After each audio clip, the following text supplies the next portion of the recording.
Assalamualaikum warahmatullahi wabarakatuh. Waalaikumsalam warahmatullahi wabarakatuh.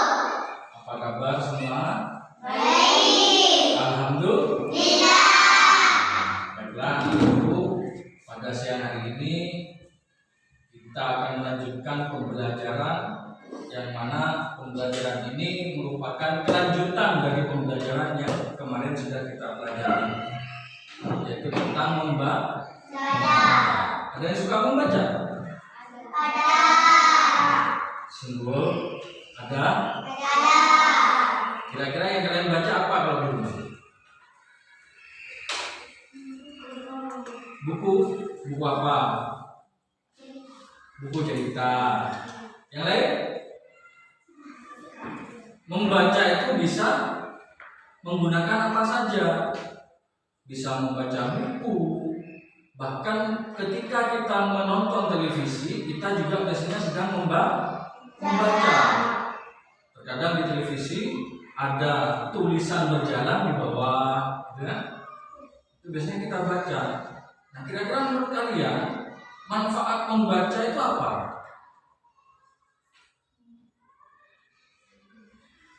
Ada yang tahu? Kalian baca buku. Nah, manfaatnya baca buku itu apa? Nah, untuk mendapatkan ilmu. Ada lagi? Untuk mendapatkan informasi. Nah, itu dia yang penting. Ya. Jadi informasi apa yang ada di dalam bacaan kita bisa tahu. Misalnya kita menonton televisi, ada bacaan yang terlihat di bawah itu yang berjalan. Nah, kita bisa tahu informasi apa yang sedang terjadi. Itu. Makanya kita harus rajin-rajin membaca. Gitu ya. Nah, membaca itu ya ada dua macam. Ada membaca nyaring, ada membaca senyap. Kalau kemarin, nah kita sudah mempraktekkan tentang cara membaca nyaring. Yang mana Pak Guru sudah menjelaskan kemarin bahwa kalau membaca nyaring itu menggunanya untuk memperjelas dan mempertegas bacaan. Jadi ketika membaca nyaring, intonasi suara harus jelas. Nah, kali ini kita akan belajar membaca senyap, atau biasanya kalau anak-anak sekarang itu bilang membaca di dalam hati. Jadi tidak mengeluarkan suara. Nah, kira-kira kalau kalian membaca di dalam hati, kalau kemarin membaca dengan nyaring itu untuk memperjelas dan mempertegas isi bacaan. Nah, kalau membaca senyap kira-kira itu apa? Dibaca di dalam hati, kalian sambil melihat dibaca dalam hati cerita tersebut misalnya. Kira-kira itu apa?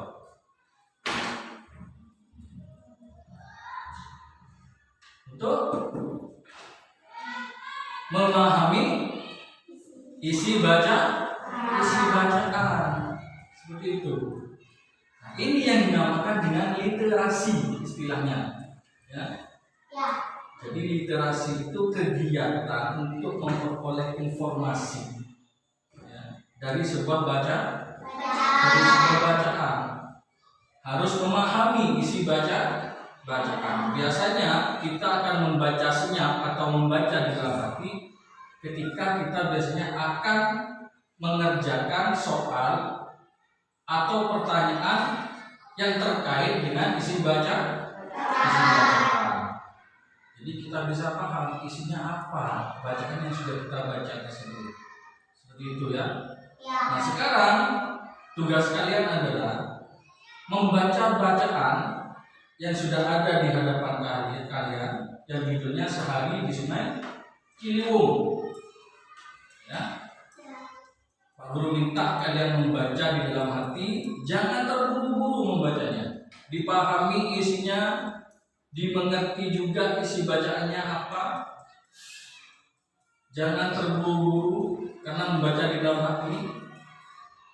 Harus betul-betul fokus, harus betul-betul memahami maksud dari isi baca. Bisa ya? Jadi kalau membaca senyap itu tidak mengeluarkan suara. Bisa ya? Monggo silakan dimulai.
Sudah?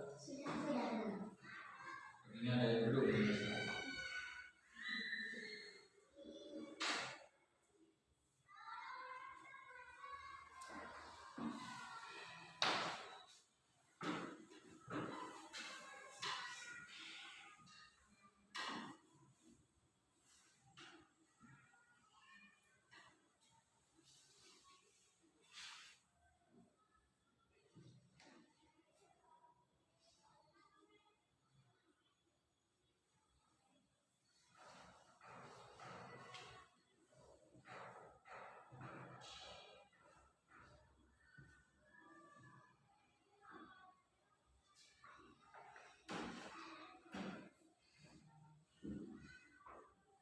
Sudah semua? Nah, coba sekarang Guru coba ya. Setelah kalian baca, kalian menyimak baik-baik isi bacaan. Sekarang Pak Guru minta kalian dibalik di tulisannya jangan sampai terlihat. Nah, ini kayak film ya, dibalik. Nah, sekarang Pak Guru tanya, kalian sudah baca di dalam hati, menyimak, dan Pak Guru juga mohon semoga juga kalian bisa memahami isi bacaan tersebut. Menurut kalian inti dari cerita tersebut apa? Tanpa melihat bacaan kembali, yang sudah kalian baca itu inti ceritanya tentang apa? Tentang kebersihan Sungai Ciliwung. Ada jawaban lain? Ada jawaban lain? Hah? Membuang sampah. Bagus, itu sudah. Mungkin ada yang lebih bisa menyempurnakan lagi jawaban dari Fadil?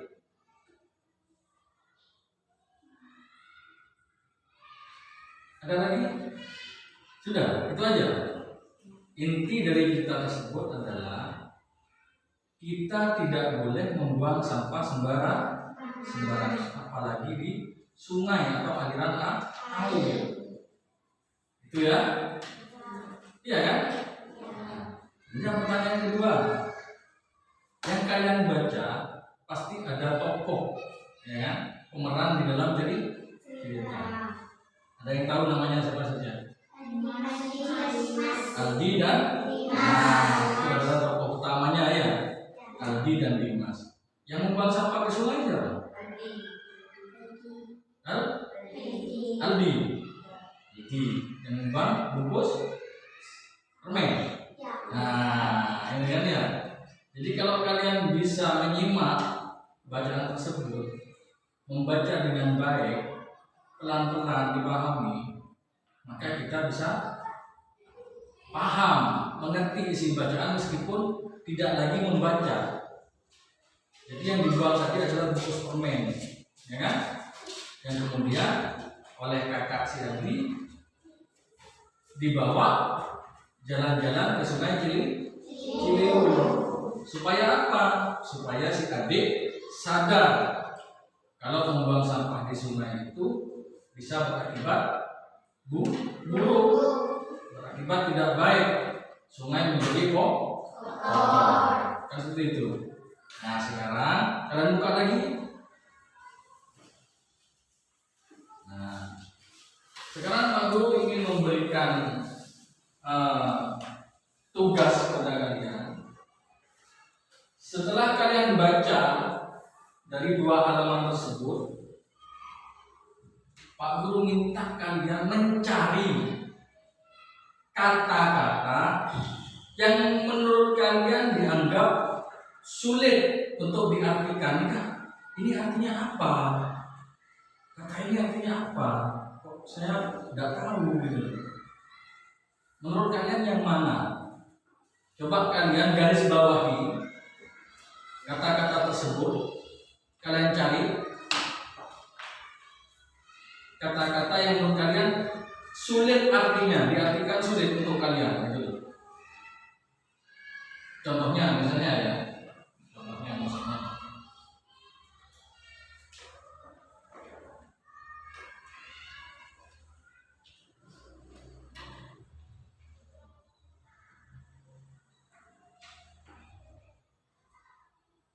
nah ini kan alirannya membelah ibu kota Jakarta. Nah ini maksudnya yang dimaksud membelah ini bagaimana? Seperti itu. Apa iya kota Jakarta dibelah? Ya, secara real, secara nyata dibelah? Kan tidak, kan itu ya. Itu termasuk salah satu kata yang sulit untuk diartikan karena memiliki arti yang berbeda di dalam kalimat yang ada di bacaan ini. Kemudian ada kata tertegun. Nah ya, tertegun. Apa tertegun? Ada yang tahu?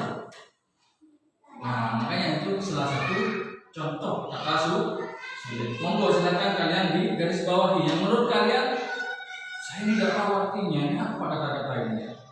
Garis bawahi. Seperti itu.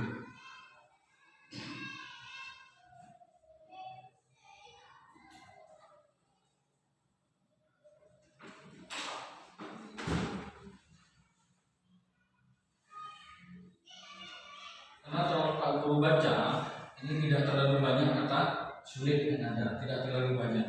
Hanya ada beberapa saja yang Pak Guru kira sulit untuk diartikan oleh kalian. Gitu. Di dua halaman semua dicari. Yang di halaman terakhir juga silakan dicari.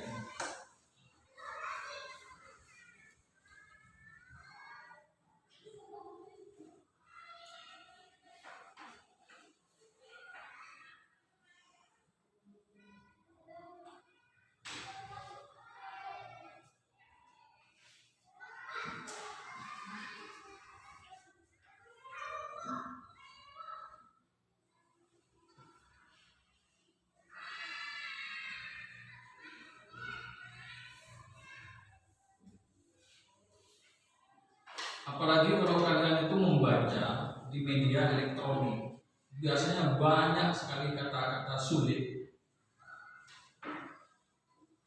yang sulit untuk diartikan secara harfiah. Artinya apa? Ketika kita mengartikan kata-kata tersebut, kita kesulitan gitu.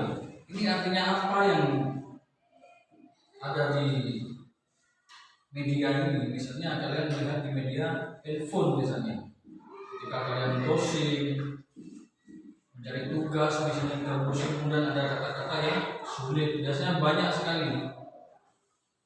Tapi di sini insya Allah kata-kata sulitnya tidak begitu banyak. Begitu. Sudah ketemu? Coba Pak Guru tanya sekarang yang kepunyaan hafal. Dari halaman pertama apa? Dari halaman pertama. Kata pertama apa yang sulit menurut hafal? Hah? Sepenggal. Oh, senggal. Senggal. Ada di paling bawah. Di garis paling bawah itu senggal. Ketemu? Senggal. Nah itu yang Afan sebutkan itu merupakan jenis ikan. Jenis ikan yang namanya ikan senggal. Jadi itu jenis ikan, bukan kata-kata yang harus diartikan, karena itu memang salah satu jenis ikan. Misalnya di sini ikan lele, ikan koi. Nah ini jenisnya jenis ikan senggal. David, sama? Hah? Yang mana? Gobi, hampala. Nah ini juga sama, karena itu di kalimat tersebut sudah dijelaskan hanya beberapa jenis ikan, misalnya. Nah, jadi ini nama-nama jenis ikan semua.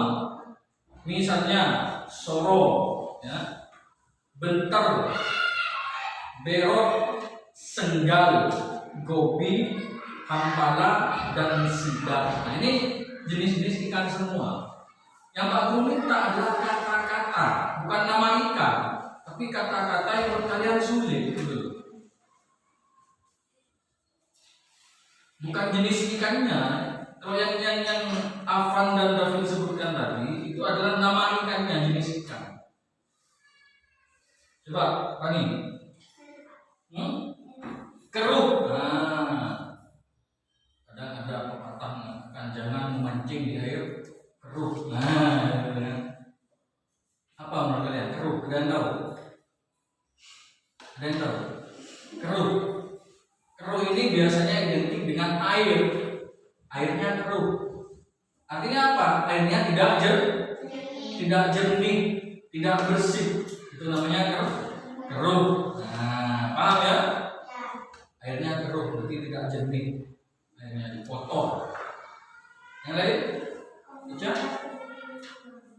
Komunitas peduli lingkungan. Nah, kalau peduli lingkungan artinya orang yang peduli terhadap lingkungan. Nah, yang dimaksud mungkin oleh Ica adalah komunitasnya, ya kan? Komunitas itu adalah sekumpulan orang. Nah, gitu. Jadi komunitas itu adalah sekumpulan orang yang biasanya mereka bertujuan untuk apa? Untuk jadi karena yang di situ adalah komunitas peduli lingkungan, berarti mereka adalah sekumpulan orang yang peduli terhadap lingkungan sekitar. Jadi mereka berkumpul bagaimana caranya agar lingkungan tersebut bersih misalnya. Bagaimana lingkungan tersebut aman misalnya, kan seperti itu. Dan yang lain? Lagi? Zaki?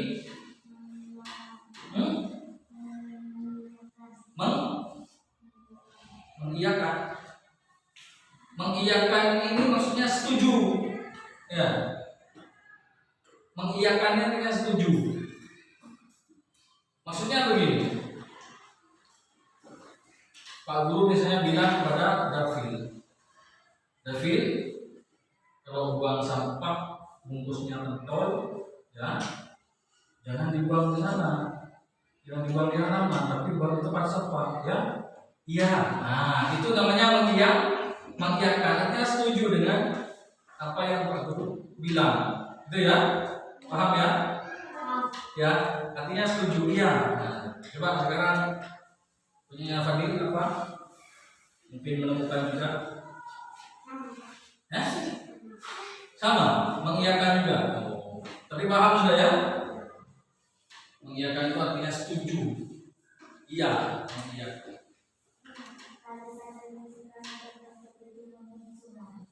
Itu kalimat, bukan kata. Yang Pak Guru sampaikan tadi, kalian itu tugasnya mencari kata, bukan kalimat. Kalau kalimat itu kumpulan kata-kata dijadikan satu yang mengandung arti, itu namanya kalimat. Kalau kata ini satu aja, satu kosakata, cocok-cocok, itu ya. Apa tadi? Mungkin Pak Guru bisa paham yang dimaksud kamu nanti. Ratusan jenis maksudnya artinya adalah ratusan itu kita tidak bisa menghitung satu-satu kan jenis ikan itu. Oh itu ada ikan lele satu, kemudian ada ikan tawes dua, oh itu ikan sidat tiga, tidak mungkin. Jadi karena banyak jenis ikan, maka dikatakan ratusan, artinya banyak sekali jenis ikan tersebut. Vivi?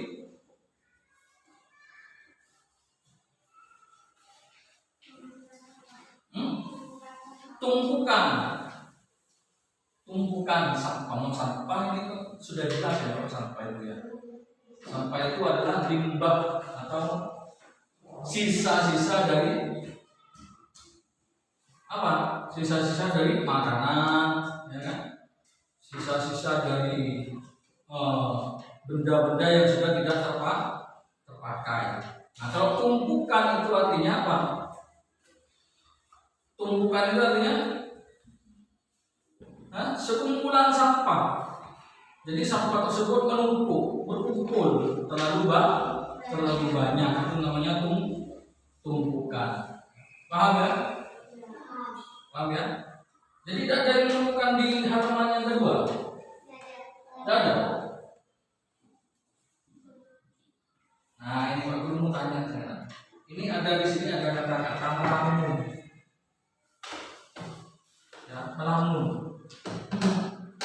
Di halaman yang pertama, hei jangan melamun, tegur Dimas. Di bawah di paragraf yang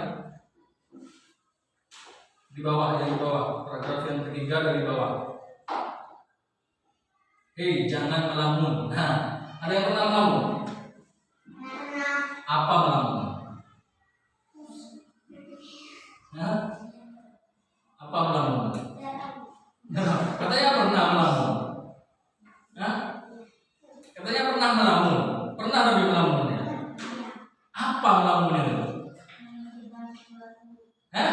Jadi, nah, jadi melamun itu ya memikirkan sesuatu sambil memperhatikan, gitu loh.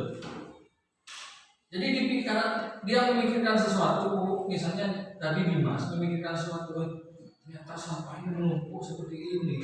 Nah, ada di pikirannya sambil dia melihat. Itu namanya melamun.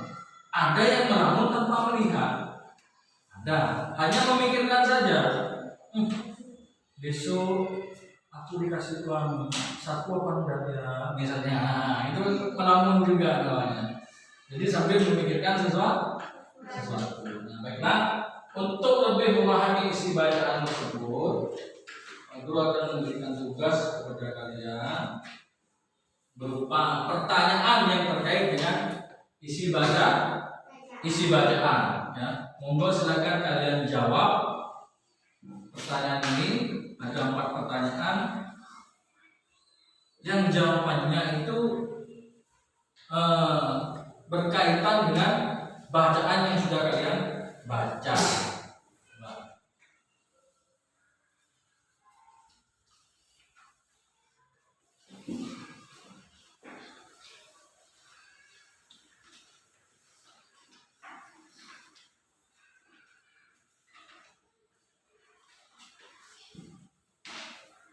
Dibaca yang benar soalnya, dan silakan dicari jawabannya itu kira-kira apa, gitu ya.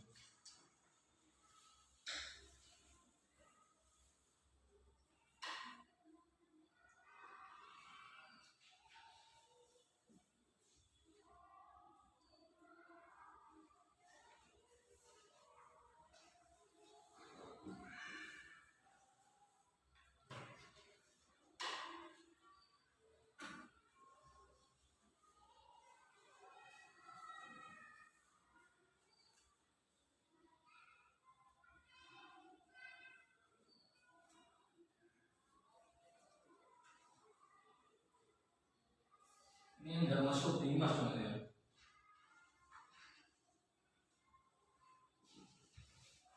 Ada yang tahu di Mas mana ini? Dalam dada. Sama orang tuanya. Makanya Pak Guru kan sudah bilang, sudah menetapkan beberapa kali. Kalau mau tidak masuk, entah itu mau bepergian atau sakit, monggo silahkan memberi kabar di WA, nggak apa-apa. Jangan sampai lupa di absen. Sudah Pak Guru kasih juga nomor WA. Sudah ada yang masuk grup juga kan? Izin di dalam grup juga nggak apa-apa.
bertanya sesat di jalan. Nah,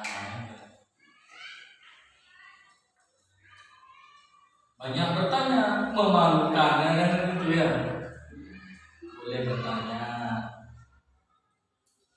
tapi jangan terlalu banyak bertanya biar tidak memalu.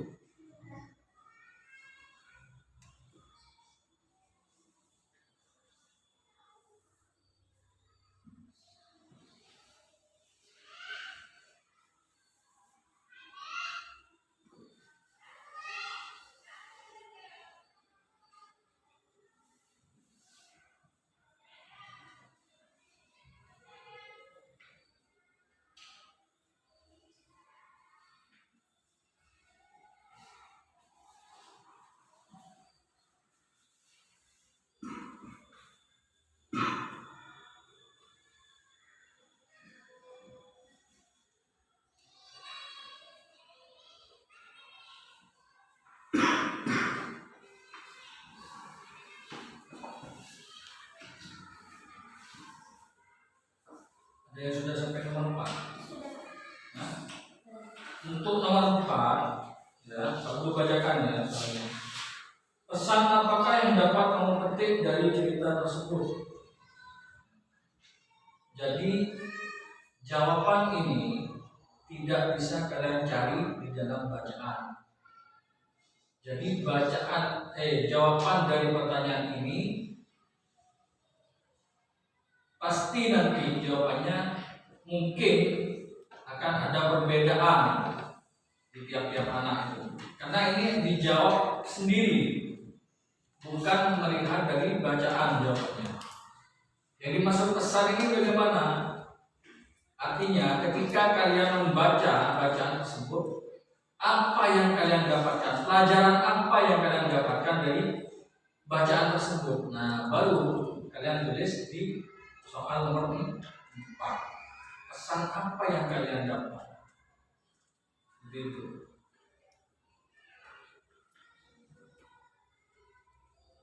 Misalnya contoh saja. Dulu cerita, anak-anak, kalian itu sudah kelas 5, sudah hampir lulus dari MI. Syarat kelulusan kalian harus lulus ujian.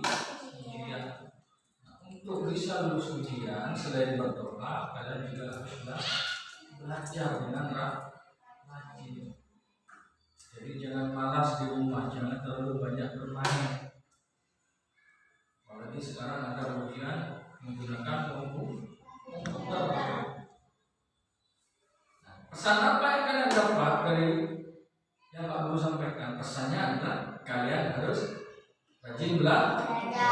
Nah, jadi itu namanya pesan. Nah, kira-kira dari bacaan tersebut pesan apa yang kalian tangkap dari bacaan tersebut?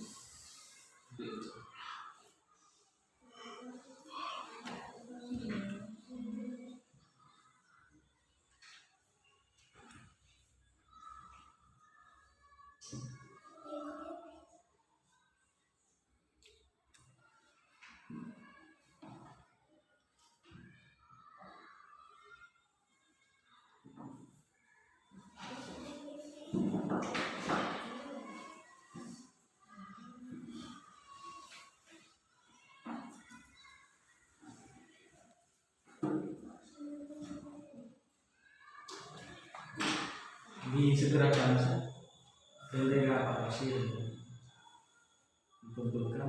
Sudah ya, kalau sudah monggo silakan dikumpulkan.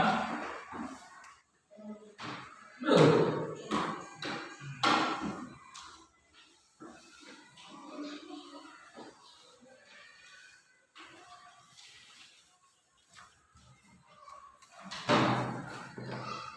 Sebenarnya ini pelajaran pada hari ini berkaitan dengan pelajaran kemarin tentang tanggung jawab ya. Terutama tanggung jawab pada diri sendiri, kesadaran kita untuk tidak membuang sampah sembarangan. Karena yang rugi adalah kita sendiri sebagai manusia yang dirugikan. Ya. Jadi yang dirugikan kita sendiri. Ketika kita membuang sampah sembarangan, maka di situ akan banyak sekali menimbulkan permasalahan. Yang pertama, aliran airnya tidak lancar, biasanya macet. Ya. Kemudian airnya kotor, kemudian akan menjadi sumber penyakit. Ya. Nah, yang rugi siapa? Yang rugi kita, manusia sendiri, ya.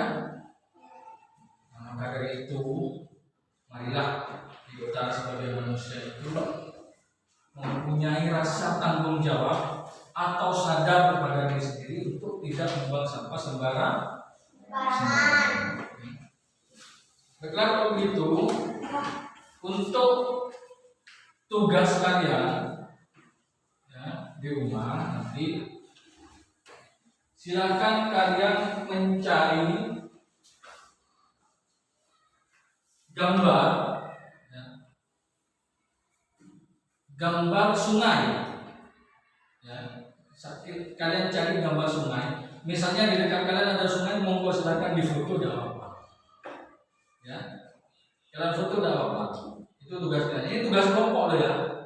Silakan dibagi 2. Jadi 4 orang dan 5 orang ya. Karena ada 9 ya. Monggo silakan aja. Kalau ada gambar sungai, monggo silakan difoto sungainya, kemudian di print ya. Atau di dekat kalian nanti ada selokan atau apa ya, sungai kecil, silakan difoto juga, nggak apa-apa. Pilih salah satu yang mana dan kalian deskripsikan atau kalian ceritakan apa yang kalian lihat pada sungai tersebut. Paham ya? Jadi kalian setelah kalian foto, kalian print out, ya, kalian print ya, gambar tersebut, kemudian kalian ceritakan sungai tersebut kenapa? Kalau kotor misalnya, kenapa kok bisa kotor? Kalian ceritakan. Dan apa menurut kalian solusi yang terbaik untuk mencegah orang-orang yang tidak bertanggung jawab menjaga kebersihan sungai? Karena Pak Guru lihat di sini ada dekat dengan sungai dan sungainya cukup kotor. Nah, kalian bisa melihat itu tugas kalian gitu ya. Dan besok Guru akan lihat hasilnya dari tugas kalian 2 kelompok tersebut dan akan Guru nilai. Dan ini akan Guru nilai juga hasil kerja kalian. Nanti akan Guru serahkan kembali kepada kalian ya. Ya baiklah, kalau begitu Pak Guru akhiri dulu pembelajaran hari ini. Besok kita akan melanjutkan pembelajaran berikutnya, yaitu tentang ekosistem, terutama ekosistem hewan. Ya. Jadi besok masih ada lagi pembelajaran. Jadi Pak Guru harap kalian di rumah belajar dengan baik, karena sudah kelas 5, sudah hampir mau ikut ujian di kelas 6 nantinya, dan juga sudah mengikuti AMBK ya. Jadi harap kalian juga sering-sering berdoa, rajin belajar ya. Baiklah, kalau begitu Pak Guru akhiri dulu. Terima kasih atas perhatiannya. Pak Guru akhiri. Assalamualaikum warahmatullahi wabarakatuh.